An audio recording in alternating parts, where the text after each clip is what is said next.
The FT10 Foil Fuser from Therm-O-Type offers a simple, fast, affordable, and professional way to apply foil to toner printed designs. Here's how easy it is to set up and use the FT10. First, attach the infi tray to the front of the machine. Now make sure the power switch on the back and the toggle switch on top are both set to off. Lift the impression lever into the off position. Attach the power cord to the back of the FT10 and plug it into your power source. Then turn on the main power switch on the back.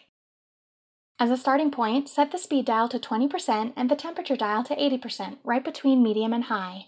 Allow about 15 minutes for the machine to warm up and for the ready light to turn on. To load your foil roll, loosen the hubs on the foil shaft with a screwdriver and remove it.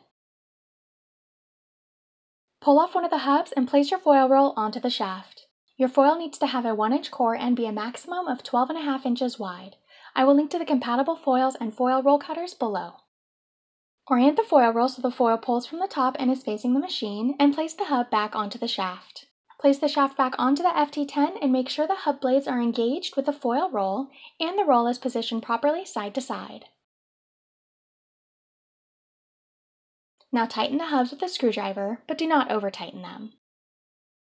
Next, pull about 15 inches of the foil away from the roll. Use a piece of sturdy cardstock to push the foil through the fuser. Now move to the back of the machine. Loosen and remove the clamping bar. Make sure the foil is underneath the stripper roller at the bottom. Now wind the foil underneath and around the stripper roller, then under and over the blue rewind roller as shown here. Put the clamping bar back in place on the rewinder and twist the assembly toward you until the foil is tight. From the front of the machine, move the toggle switch to forward to begin spinning the foil roll and finish the tightening process. Now lower the impression lever. Allow the foil to track through the machine for a moment, then raise the impression lever again. This should stop the foil roll from rotating. If the foil keeps moving, increase the tension on the opposite side of the lever until it stops. Place your pre-printed paper into the feed table and align your paper guide accordingly to the size and foil location. Now run a test sheet through to test for quality.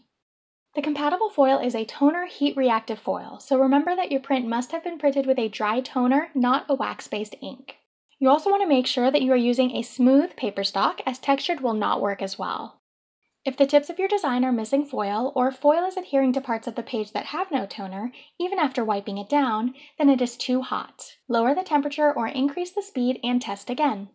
If you experience an incomplete foil transfer to solid areas, then it is too cold. Raise the temperature or decrease the speed and test again. Continue small adjustments and tests until you are happy with the result, then run your job. In this video, we are running an 80-pound smooth cardstock. Note that thinner paper will require less heat to foil, while thicker paper, like cardstock, will require more. To remove the waste foil, cut the foil from the back and remove the rewind shaft. Remove the clamping bar from the shaft and slide off the foil. For more information about the FT10 Foil Fuser, visit spiralbinding.com or call the number on your screen.